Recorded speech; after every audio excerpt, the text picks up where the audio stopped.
getting on the road. On the road again, man. For the 70.3 half Ironman with Henry Collins. Oh, running it with me. You got a stash now? Oh, a little bit, man. Race day stash. You copying me, bro. Get out of here. At the rest stop because Henry decided to chug his water. Calls, buddy. Mayflower. Yeah, I might flower. It's like 10:30 right now. I'm gonna stretch, hit the hay. Tomorrow we gotta do like a check-in, like an athlete check-in. So we're gonna do that. They're gonna give us some information, and then we don't know what to do the rest of the day. Check the bikes. Go for a little run. But other than that, we just had a real talk in the car, talking about how the race isn't the hard part. The hard part is the training to get yourself up, do something consistently, not give up. So we'll probably say more about that. Morning mile or two, 24 hours out. How are we feeling? Tired. Need to wake up. That's all. Off to breakfast. You hungry? Starving. Wow, bro.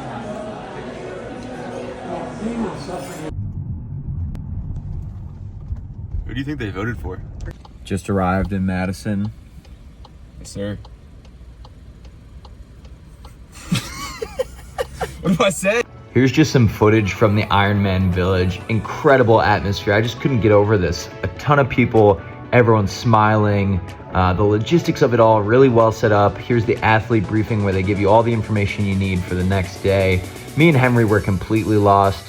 We went back to the cars, grabbed the bikes, and then we were bringing them to the transition zone where basically you leave all of your stuff. So when you're done swimming, you can grab all your bike gear, put it on, and when you're done biking, you can grab all your run stuff and put it on. Like a look when I asked for it too. She's like, What do you got, man? I'm gonna eat. What am I gonna eat? Now you gotta say something. Something. Here's just me and Hank fooling around in Barnes & Noble the night before, trying to burn some time. Got a couple of good books, and here's just a video of Hank looking at this map, acting like he's gonna pull it out on the bike tomorrow, but just burning time, trying to calm the nerves before the big event. All right, this is the hotel. It's pretty bougie, 5 stars. So Mr. Collins is actually a genius. He's so prepared that he reminded us that we did not grab pins for our bibs to put the bibs on our tri-suits. They probably have them tomorrow, but better safe than sorry. Kill time too. What's that preparation quote? Failure to prepare is preparing to fail. Oof. Trying to eat, bro.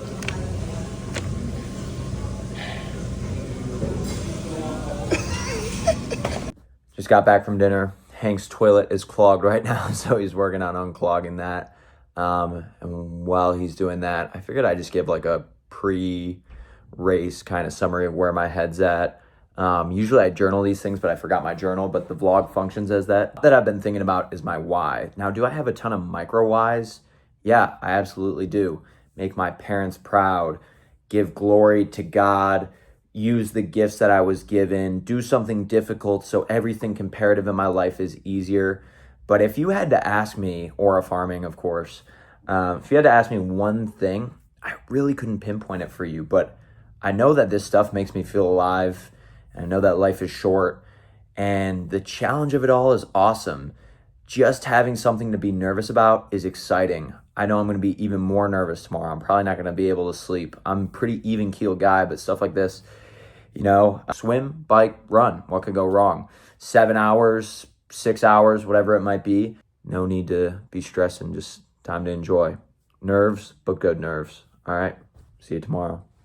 Morning of, it's about, holy cow. It's 4:50 right now. Gonna get ready. What's 10 more minutes of sleep? What's 15 more minutes of sleep, man? Let's let's get our 8 hours. I want to push it back. Can we push the Ironman back? In the afternoon. Oh, that's the time. That's what time it is. are going to start your Ironman Sunday 43 journey today. All right, bro, ready to go for the swim? So obviously I wasn't able to get footage while we were swimming, but this is exactly what the swim start looked like. I grabbed all this footage off of former Ironman videos on YouTube, but man, the swim was so intense, so many people, and you just realize like you're in the water, you can drown at any point, but you just have to calm the nerves, get into a rhythm, and that's kind of what we did. You kind of just turn your brain off, and Hank always said monkey with the symbols in his brain, so I used that. Getting into the bike was awesome, super scenic, ton of people all the way throughout the course, just clapping, supporting. I had such a good time on the bike, and until the very end I really didn't cramp. I took this video that you guys are about to see, and then I cramped, and then the rest of the B-roll footage is from the run, so enjoy. I am on mile 45 right now. Haven't had time to record, too locked in. Been avoiding the cramps, I'm happy about it. I'll touch back in after the race. This is fucking awesome. And then here's just some random people running. It's hard to get footage from the course, but here's me and Hank finishing.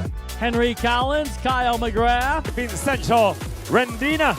The remains after the damage. Hank just went fucking nuclear, by the way. We're gonna recap all of it on the way back, but just know that Hank went nuts, bro. Here's our bikes. All right, this is the first few videos actually I took after, but how you feeling, Hank? Tired. Good though. Yeah. A little more rested than I used to. I kind of got a little sunburnt, honestly, but with Chief, he drove me back after because my legs were cooked. Good deal. Good deal. Gabs also drove or flew from Syracuse to come watch me. Such a good sister. You're trying to be nonchalant in front of Ironman shit, and then you drop your goo. No race recap yesterday because we were both in immense pain. Henry had a headache. I was feeling mad dizzy at the end of the race. You want to say how your race was first? Kind of like in the 3 phases? Sure, man. Yeah. Swim was pretty chaotic. Definitely was not ready for just swimming around that many people. People just smacking you on the head. It's crazy. And your legs. Things in the face a little bit. Just so many people. 2,000 people. But we got out on the water like 7:15. Pretty much finished at the same time. Yeah. I think our total time's like 45, 46 minutes. Yeah. And our bike went pretty well. Felt like pretty well equipped for the hills. Finished my bike at 3 hours and 1 minute. Just where I wanted to be. That was like my high end of my goal pace. Out on the run and felt great. Legs were a little numb. Pushing like mid-7s the first couple of miles. Just crazy. Settled into a really nice like 7:45 pace. Is that really what your pace was? Yeah. And then I finished at 7:40 pace for 13. Just like really felt super, like I was in a really good flow state for like the first 10 miles. And then the last 3, my, knees started to hurt a little bit, hips started to hurt, but just had a really good pace and finished with a total time of 5 hours and 44 minutes, which beat my goal of sub 6. So I was pretty happy about that. Yeah. So the swim, same exact thing. We were pretty much next to each other the entire swim. I don't know if I actually saw you. Nah, I don't think so. But it was chaos, just people everywhere. And it's funny, when I was on the bike, I was talking to this lady who said she did a half Ironman 2 months prior. Somebody died during the swim. When you first get in the water, we both agreed, like, it was just straight panic. Yeah. Like, as composed as I planned to be and as well trained as we were, it was just overwhelming. Like, you're like, oh my gosh, I'm in the water. What am I doing? Yeah. Like, just the fact that you can just drown. I was a little dizzy after the swim, but that's just like natural. Super disoriented. Yeah. But when I got on the bike, I felt solid. For like 48 miles, really sound. Cramped like the last 8 miles of the bike. Was just asking people around me for their gels. Everyone was super helpful. And I was actually praying on that, and I just kept finding people who were willing to help me out. And then the run was where shit really kind of hit the fan for me, and why I kind of had my final time was like 7.5 hours. I was aiming sub 7, but I was very happy to finish. It was just a lot of walk and run for me, just because my quads were just shooting like crazy, wanting to cramp. But overall, happy to finish. This guy crushed it. But we got the job done, man. We got the job done. At the start of the swim, they had everyone raise their hand who were the first people there doing a half Ironman. We were like one of the only people who raised our hands. And they go, what about triathlon? And even half the people who had that first half Ironman hand up dropped theirs. We were like the first people even doing a triathlon. Yeah. So it was cool. Honestly, we're young. We got this done when we were young. It's something to, be happy about. My whole Feel good family about. came and supported. Hopefully they supported Hank pretty well too. Virtually, So, my family supported. yeah. And Virtually. obviously having Enzo's parents there, family there was huge. So on to the next. Yup.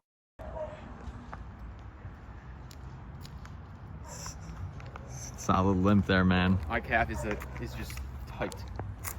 Take a goo, man. You got me?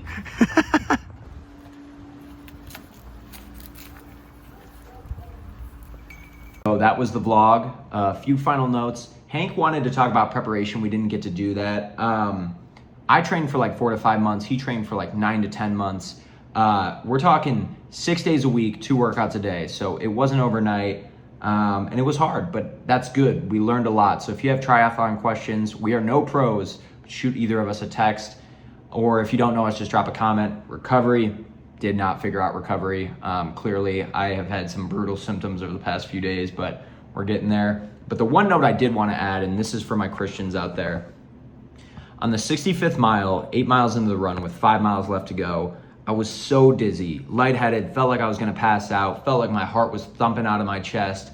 I was like, what is happening right now? Probably should have checked into a medical tent, but instead I prayed. I said, God, I've worked so hard on this. Just help me get to the finish line. That's all I'm asking right now. I put my faith in you. Whatever you need from me, I will do it. Just need to get this done. And not soon after, I hear Enzo. It's my brother Nico and my sister Sophia. And it's not like they even did anything. They were just alongside to cheer me on. And I like snapped back in. Everything kind of like flushed away for a moment. I mean, I still had the symptoms, but I just wasn't thinking about them as much. I wasn't in my head. And I think it's a good example of God doesn't give you precisely what you ask for. He gives you what he knows you need to grow or whatever it might be to learn the lesson. So in that moment, what did I want? My symptoms to be flushed away. That wasn't what happened. What happened was he showed me another good thing that helped me to get through the hard thing. So I don't always think everything is perfectly crystal clear, but that's part of the human condition. We learn, and I don't know if I'm articulating this the best way possible, but that was the most meaningful moment in the triathlon for me. Very grateful for this. Plan to do another one in the future, not anytime soon though. And that's all I got. So this has been another Enzo Elaborates Hood Classic. Thanks for watching. Until the next one, we out.